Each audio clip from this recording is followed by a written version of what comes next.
tersebar video yang viral pagi tadi saja, masuk dekat 7-8, ada masuk Messenger, ada masuk WhatsApp, ada masuk daripada Facebook pun ada tag saya, tentang kenyataan satu orang wanita yang saya rasa kenyataan itu memang berbahaya. Apabila dia kata kalau kita berubat, kita makan ubat, tak kira lah ubat tahan sakit, dia mention dalam tu. Dan saya dengar video tu, bukan saya ambil daripada mana-mana, yang saya dengar video tu, dia kata siapa yang makan ubat tahan sakit ni atau berubat, dia telah ambil benda haram dan tempat dia dalam neraka.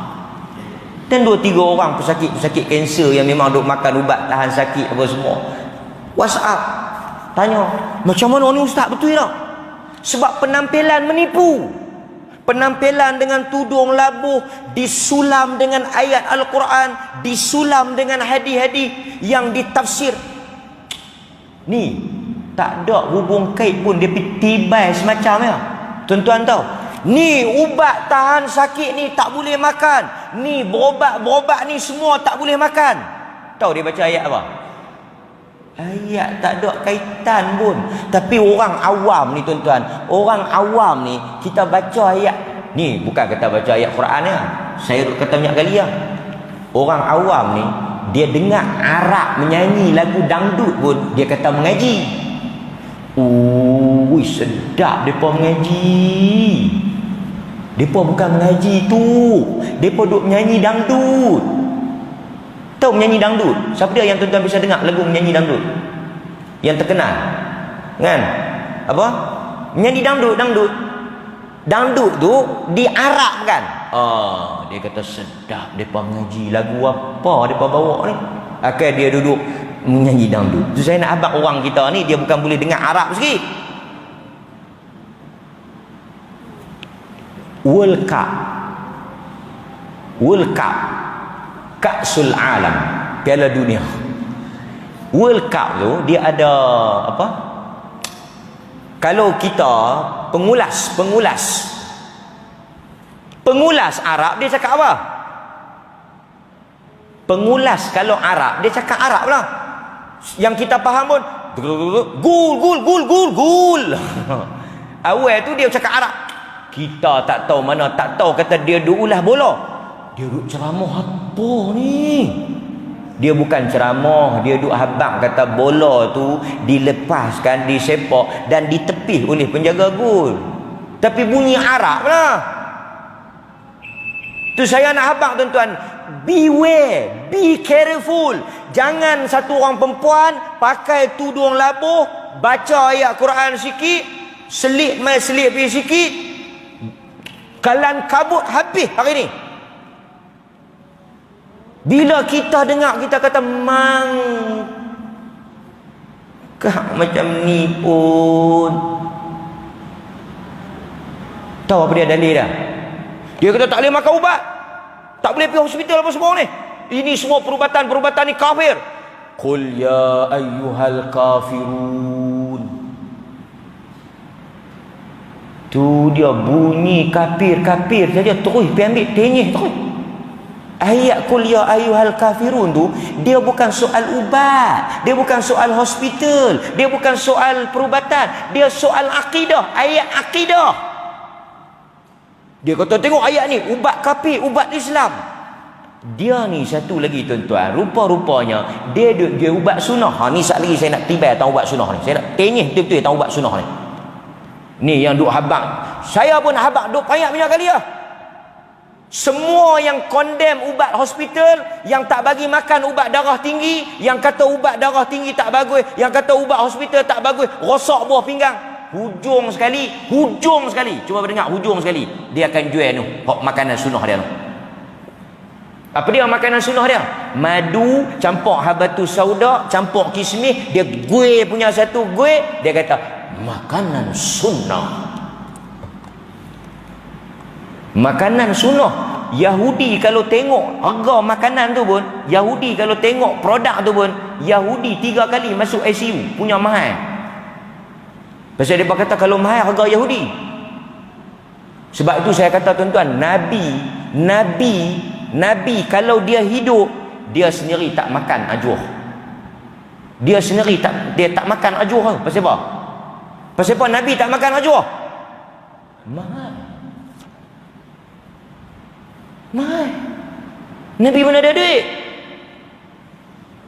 So saya nak bagi tuan-tuan ni, kita bukan masalah nak marah ke, kita bukan masalah peribadi ke. Masalahnya benda tu mengelirukan masyarakat, menyebabkan sebahagian tak mau makan ubat, sebahagian tak mau pergi hospital. Pasal apa? Dia kata yang ni boleh rosak akidah, masuk neraka. Masuk neraka tuan-tuan.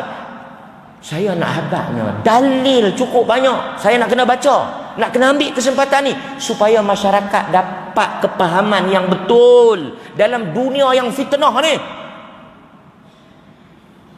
Setengah-setengah makcik tak mau makan ubat.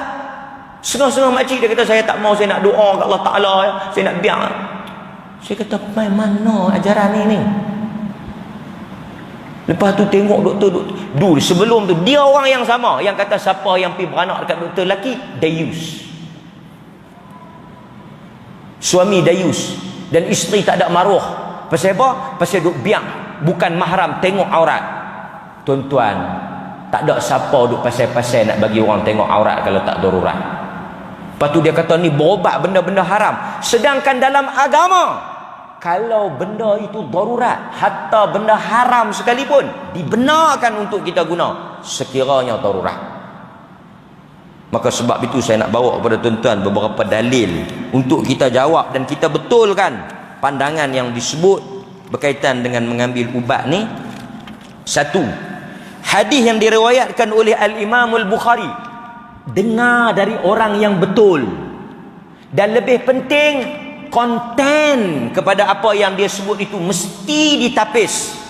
Yang ni baru orang yang ada ilmu, baru orang yang cerdik.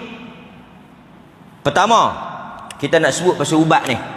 Hadis yang diriwayatkan oleh Al-Imam Al-Bukhari an Abi Hurairah radhiyallahu anhu anin Nabi sallallahu alaihi wasallam qala ma anzalallahu da'an illa anzalahu shifa.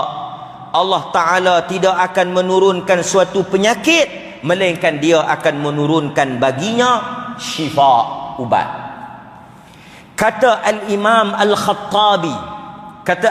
Al-Khattabi, hadis Bukhari yang kita baca tadi ni menunjukkan tentang sabitnya ilmu perubatan dan bolehnya mendapatkan rawatan bagi mengubati penyakit. Dan itu adalah satu tanda bahawa setiap kesakitan itu dan kesembuhan datang daripada Allah. Maksudnya Nabi kata bila Allah Ta'ala turunkan penyakit, dia turunkan ubat. Apa maksud dia? Adanya ilmu perubatan. Itu dalil Nabi suruh berubat, dan itu tanda Allah Ta'ala tak akan buat turun tanpa ada penawar. Itu poin yang disebut oleh para ulama. Bahkan kalau kita tengok dalam hadis-hadis yang lain, yang mana Nabi SAW sebut berkaitan dengan mendapatkan rawatan dan juga tentang pendapat yang menyatakan kita kena berobat ni, adalah hadis yang mana Nabi SAW sebut dalam riwayat Imam Muslim. Nabi kata apa? Likulli da'in dawa. Setiap penyakit ada ubat dia, umum. Fa idza usiba dawa, apabila hampa berobat betul ubat tersebut, rawatan treatment itu betul dengan apa yang kamu tanggung sakit itu, bara'a biiznillah, kamu akan sembuh dengan izin Allah. Sebab itu ketika Nabi sakit, Nabi tak tolak rawatan. Aisyah yang buat ubat. Orang mari petua dekat Aisyah. Abdullah ibn Zubair tanya mak saudara dia, Aisyah. Dia kata dekat mak saudara dia, engkau pandai sastra, engkau anak Abu Bakar, anak bangsawan, anak orang-orang yang hebat. Kau tahu mana ubat? Siapa ajak kau tentang ubat? Dia kata dahulu ketika Nabi sakit, ramai orang mari cerita dekat Nabi tentang ubat, aku yang tolong bancuh, maka aku tahu tentang ubat-ubat yang ada. Itu bini Nabi Tak pula Nabi kata dekat dia, hang nak masuk ke neraka, hang duk baca ubat apa ni? Tak. Tu satu. Dalam hadis yang diriwayatkan oleh Imam Ahmad, Abu Dawud, At-Tirmidzi, Ibnu Majah, apa kata Nabi? Ibadallah, wahai hamba-hamba Allah, tadawau. Ni Nabi kata, wahai hamba-hamba Allah, tadawau, berubatlah. Nabi suruh ni, tadawau, berubat. Berubatlah kamu semua. Fa inna Allah lam yada' da'an illa wada'a lahu dawa. Apabila Allah Ta'ala menurunkan penyakit, dia tidak akan menurunkan penyakit sahaja, dia akan menurunkan penawar dan ubat kepada penyakit itu. Illa da'an wahid, kecuali satu yang kita tak boleh berubat. Apa dia? Iaitu al-haram, penyakit tua. Penyakit tua ni tak ada ubat nak bagi muda. Depa kata makan kolagen. Makan kolagen ni anti penuaan. Ini pun satu pepok lah tuk-tuk kat kampung ni nak bagi makan kolagen. Kan? Dulu depa duk makan apa? Pegaga. Lepas tu mai jual ni kolagen anti penuaan. Pepok lah kolagen tu, habis 3-400 duk tua siapa tu juga. Tua nak buat macam mana? Kita bukan duk kuih muda, duk kuih tua. Kan? Cucuk botok, cucuk sana, cucuk sini. Kan? Muka cekang, minta maaf lah, muka cekang pasal cucuk botok. Mai tang dagu bergelambir. Tak payah duk.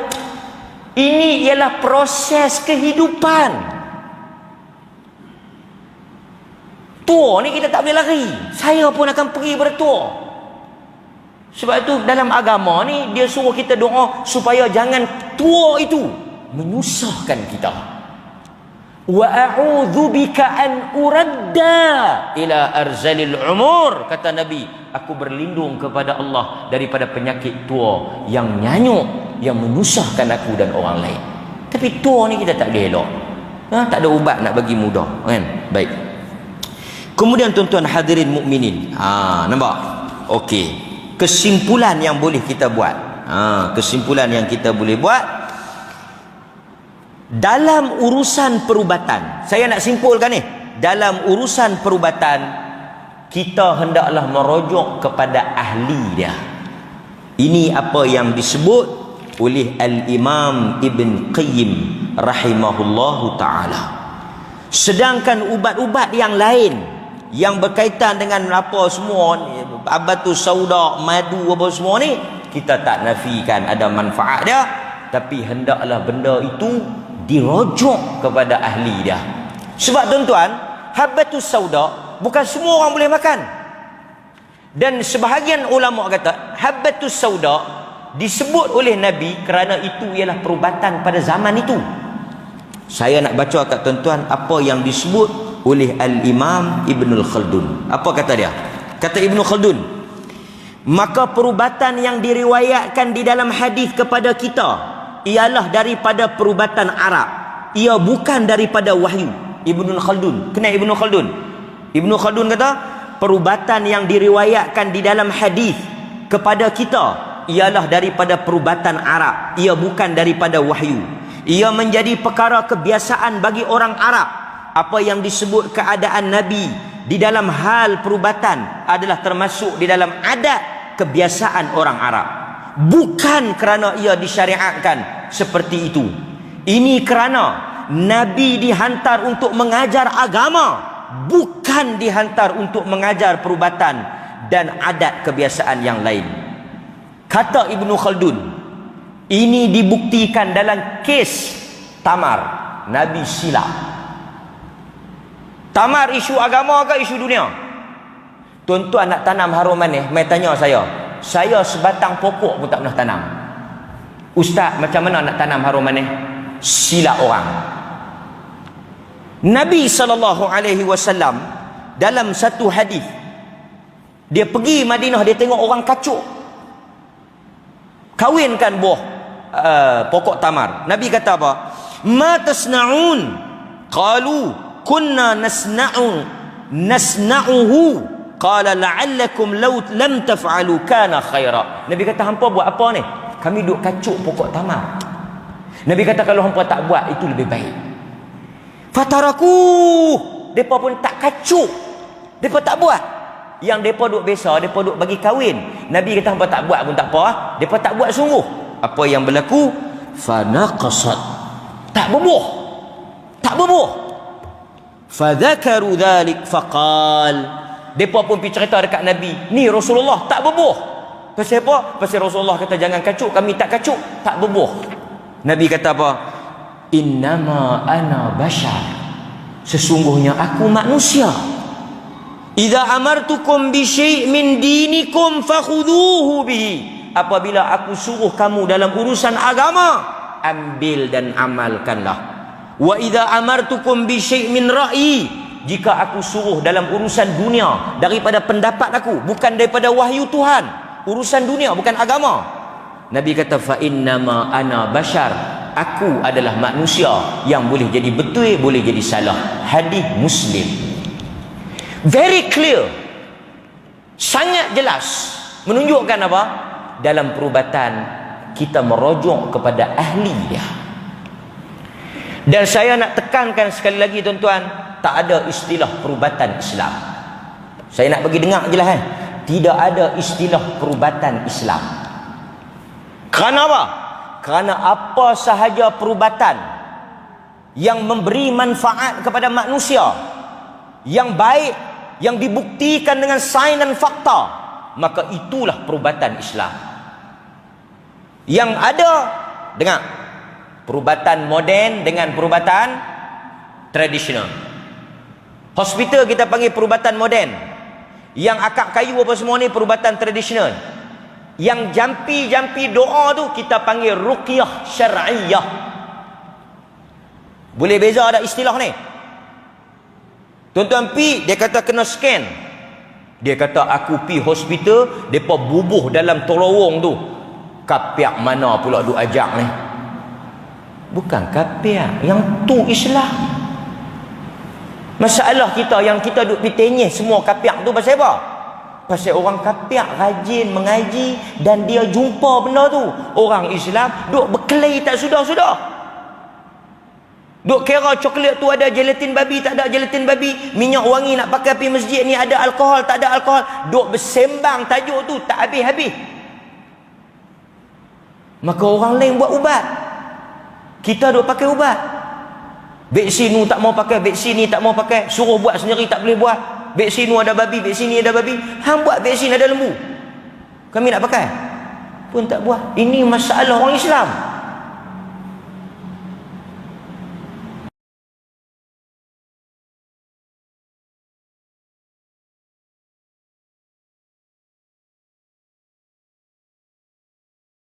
Anfa'uhum dzalik falyasna'u. Tengok Nabi kata apa? Jika suatu perbuatan itu dalam urusan dunia memberikan manfaat kepada kamu, maka buatlah perkara tersebut. Nabi suruh buat. Jadi tak timbul isu makan ubat kapiak, makan ubat tahan sakit ni menyalahi tawakal, tak bergantung kepada Allah. Kerana ini semua adalah daripada perkara yang Nabi benarkan. So saya nak bagi tuan-tuan jelas, yang mana yang perbuatan kapiak tu, yang tak boleh tu, pergi Tok Bomo siap. Tu saya tengok satu lagi video, Masya Allah, orang hantar main. Kita banyak kerja nak buat tapi duk tengok video ni, pasal yang ni masalah umat. Halau hantu bakak colok lagu Tok Pekong Cina. Halau hantu dia bakak Tok Pekong Cina tu, dia pergi gantung kat dinding. Orang hantar, ni boleh buat dah ustaz. Apa dia ni? Dia kata bakak colok nak halau hantu. Tuan-tuan hadirin mukminin, macam mana kita nak halau hantu? Nabi suruh kita baca ayat kursi, 3 kul, suratul Baqarah. Ini nak halau hantu. Ta'awuz, nak masuk bagi salam, nak makan baca bismillah, nak tidur baca doa. Tak cukupkah dengan apa yang diajar oleh Nabi sampai kita nak pergi bakar colok, nak pergi perasak rumah, nak pergi perkemian? Maka saya nak tegaskan kepada wanita-wanita yang ada dalam video, termasuk dengan suami dia tu sama naik, inilah apa yang Nabi sebut ar-ruwaibidah. Perubatan bukan urusan kita, perubatan bukan bidang kita, perubatan bukan. Pasal itu kalau orang tanya perubatan, tanya doktor, tanya. Yang seronoknya nak jadi doktor 7 tahun 8 tahun baru dapat, masuk kursus 3 hari terus keluar perubatan Islam.